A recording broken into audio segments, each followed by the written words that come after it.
করছি, এখানে পেঁয়াজ পোস্ত করছি এবং বড়ি দিয়ে আলু দিয়ে পেঁয়াজ পোস্ত বানাচ্ছি। পোস্ত বাটা দিয়ে কালো জিরে কাঁচা লঙ্কা দিয়ে এটা দিয়েছি। এই পোস্ত বাটা দেবো। এই যে পোস্ত বেটে রেখেছি, পোস্ত বাটা দিয়ে এটা মশলাটা কষিয়ে নিয়েছি।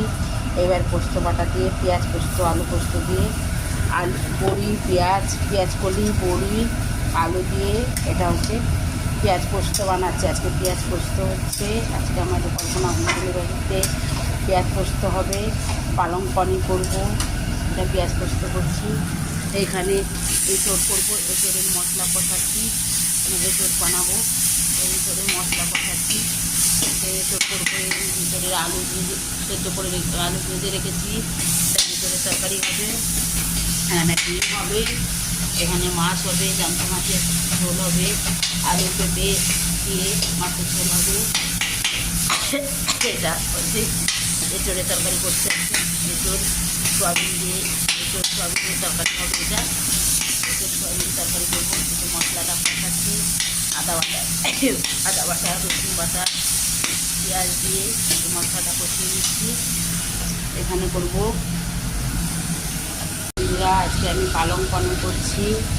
এইতে একটা জিরে দিয়েছি, দারচিনি আর সাদা জিরে দিচ্ছি ফোড়নে। একটু পালং পনিরটা করব।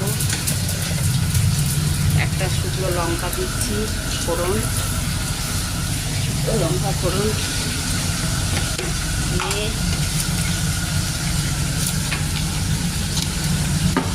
এখানে দিচ্ছি তেজপাতা। এইটা হচ্ছে কাজু বাদাম বাটা, পেঁয়াজ বাটা আর হচ্ছে আদা বাটা, কাঁচা লঙ্কা বাটা। এইটা হচ্ছে বাটাটা দিলাম পালং পনিরতে দেবো বলে আসছি। এই দিয়ে দু চারটে টমেটো দিয়ে দিচ্ছি, এর মধ্যে টমেটোটা একটু দিয়ে দিলাম, টমেটো দু চারটে, কাঁচা লঙ্কা দু চারটে দিয়ে কাঁচা লঙ্কা দু চারটে, একটু টমেটো, পেঁয়াজ বাটা আদা বাটা দিয়ে এটা হচ্ছে পালং পনির করবো। এটা হচ্ছে পালং পনির রেসিপি, আজকে পালং পনির করছি। এখানে পালং পনিরটা হলো, দেখুন পালং পনির করে করবো। এতে পালংটাকে মিক্সিতে বেটেছি, এই দেখুন পালংটাকে পুরো বাটা ফ্রেশ পালংটাকে নিয়ে বেটে নিয়েছি। এটা হচ্ছে পালং পনির করছি, করবো এখন। পালং পনির হবে, ডিম হবে, মাছ হবে, এঁচড়ের তরকারি হয়েছে, পেঁয়াজ পোস্ত হয়েছে, এতগুলো রান্না হয়ে গেল। আর এটা খাচ্ছি রান্না।